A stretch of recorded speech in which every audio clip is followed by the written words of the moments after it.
BNP নেতা হারুন সাহেব তিনি আজকে সাধারণ শিক্ষার্থীদের বা বলা যায় যে এই সরকারকে আলটিমেটাম দিয়েছেন যে বিএনপি যদি মাঠে নামে তাহলে এই সরকার 24 ঘন্টা টিকতে পারবে না।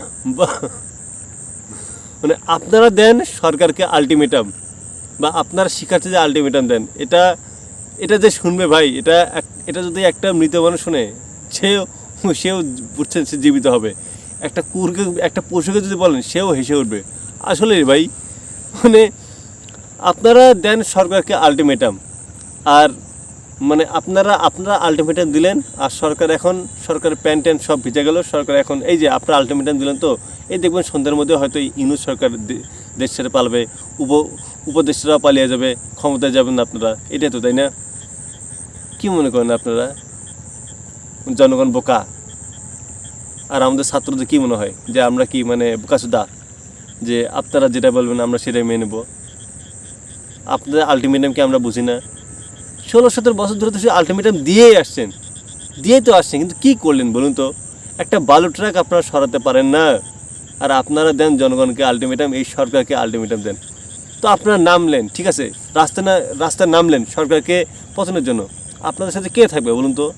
থাকবেটা কে? কোন জনগণ থাকবে রে ভাই?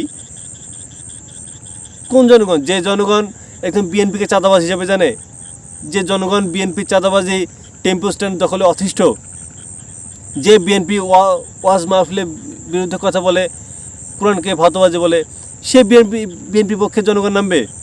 এত বোকা জনগণকে আপনি এত বোকা পেয়েছেন। শিক্ষার্থীরা আপনাদের সাথে নামবে? কে নামবে ভাই? আওয়ামী লীগ নামবে?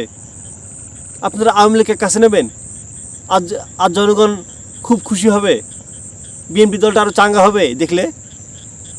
একটু কথাবার্তা বলবেন জনগণের সামনে, একটু চিন্তা চেতনা ভাবে বলুন ভাই। আপনাকে তো আমরা চিনি, আপনি 2018 সালের নির্বাচনে একজন ভুয়া এমপি, হাসিনার সাথে একটা ভুয়া নির্বাচনে আপনি জিতছেন।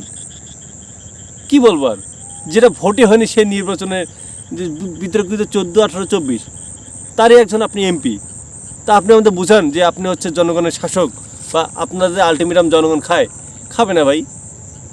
এই যে আওয়ামী লীগ মাঠে নামছে এত কিছু নিয়ে, পুলিশ, সেনাবাহিনী, প্রশাসন সব কিছু নিয়ে, পারে নাই।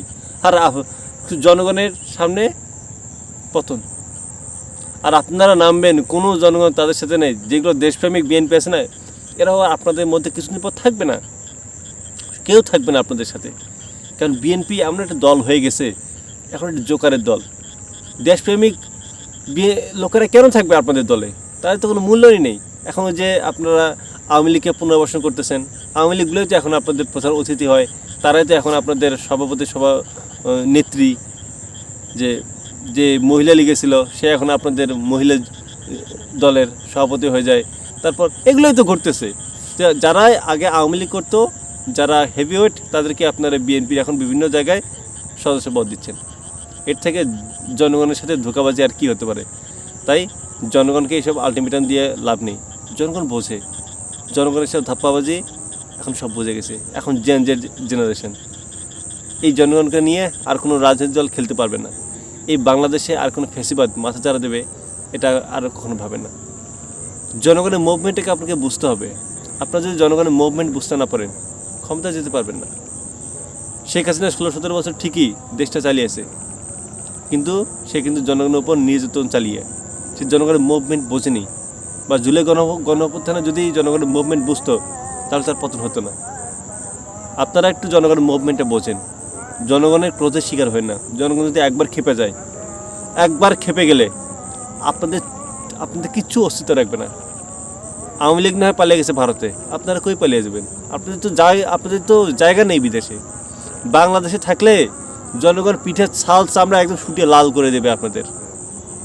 সো জনগণের সাথে লাগতে দেন না। আর আটটা মাথায় রাখবেন, একটা শিক্ষার্থী মানে একজন শিক্ষার্থী না, তার পরিবার সদস্য আছে। অর্থাৎ একজন শিক্ষার্থী মানে 4-5 জন আপনাকে কাউন্ট করতে হবে।